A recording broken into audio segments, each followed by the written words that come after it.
बाबरीबाबत केलेल्या वक्तव्यावर चंद्रकांत पाटलांनी घुमजाव केलाय। बाळासाहेबांबाबत माझ्या मनात श्रद्धा आहे। बाळासाहेबांमुळे हिंदू जिवंत राहिला।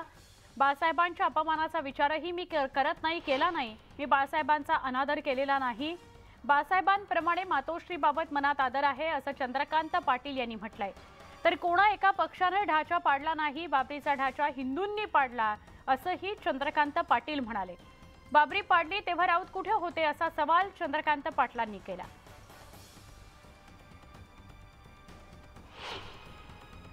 आधी अनेक वेळेला बाळासाहेबांबद्दलची श्रद्धा व्यक्त करताना मी त्यांचं ऋणच व्यक्त केलेलं आहे आणि आताही झी न्यूज मधला माझा जो इंटरव्ह्यू आहे त्यातला पार्ट हा आपल्या ह्या माध्यमातून पोचत नाही आहे, तो एकंदरीत तो काढतोय मी की त्या इंटरव्ह्यूमध्ये सुद्धा मी ती श्रद्धा व्यक्त केली आहे।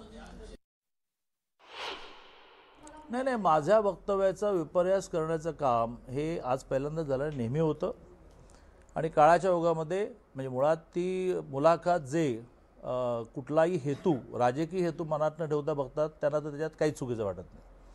राजकीय हेतू ठेवणारे सुद्धा काही काळ त्याची कॉन्ट्रोवर्सी निर्माण करतात, मग ती कॉन्ट्रोवर्सी फार चालली नाही की तो विषय संपतो आणि त्यामुळे गेल्या काही दिवसामध्ये मी म्हटलेल्याचा धचा मा करणं हे खूप चाललेलं आहे। पण मला स्वर्गीय बाळासाहेब ठाकरेंचा अवमान मी केला हा आरोप मी सहन करणार नाही। उद्धवजी काय म्हणतात याची मी काळजी केली पाहिजे आणि त्यामुळे मी ताबडतोब माझे संबंधही असे आहेत की मी लगेचच फोन पण करेन त्यांना किंवा उद्धवजी कमालच आहे, तुम्ही माझ्याबद्दल असा कसा गैरसमज करून घेता आणि कधी बाळासाहेबांबद्दल मी अशा अश्रद्धेने बोलेन का, हे मी उद्धवजींशी रिलेशन्स बोलेन। पण जयंत पाटील काय बोलले मी कशा बोलू। भारतीय जनता पार्टी असू दे, शिवसेना असू देत, कोणीही आपल्या नावाने नव्हतं।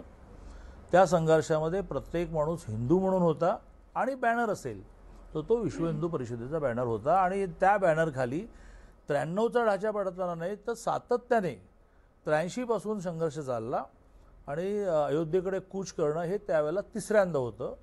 त्यामधल्या 2 आंदोलनाच्या काळात तर गोळीबारी झाला, अनेक जण मेलेही आणि त्याच्यामध्ये मी हाही उल्लेख केलेला आहे की बा कोट्याचे जे कोठारी गेले ते कोण होते, ते विश्व हिंदू परिषदेचे कार्यकर्ते, संघाचे स्वयंसेवक होते आणि त्यामुळे माझा असेल प्रश्न तो अतिशय शार्प स्पेसिफिक प्रश्न, संजय राऊत त्यावेळेला कुठे होते हा आहे।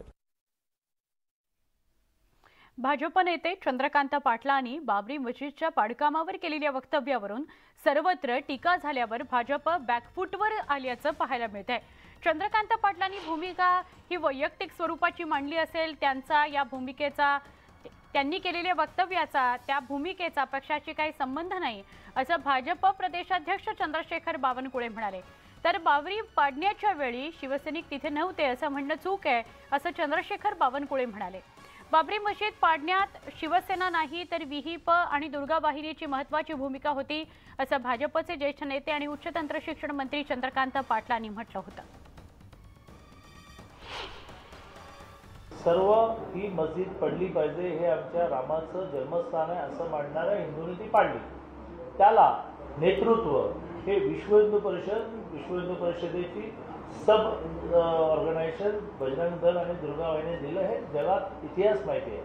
आता त्याच्या अंतर्गत शिवसेनेचे कार्यकर्ते होते की नाही, होतेच, कारण ते हिंदुत्ववादी होते आहेत असं काय म्हणायचं म्हणून, त्यामुळे ते होते।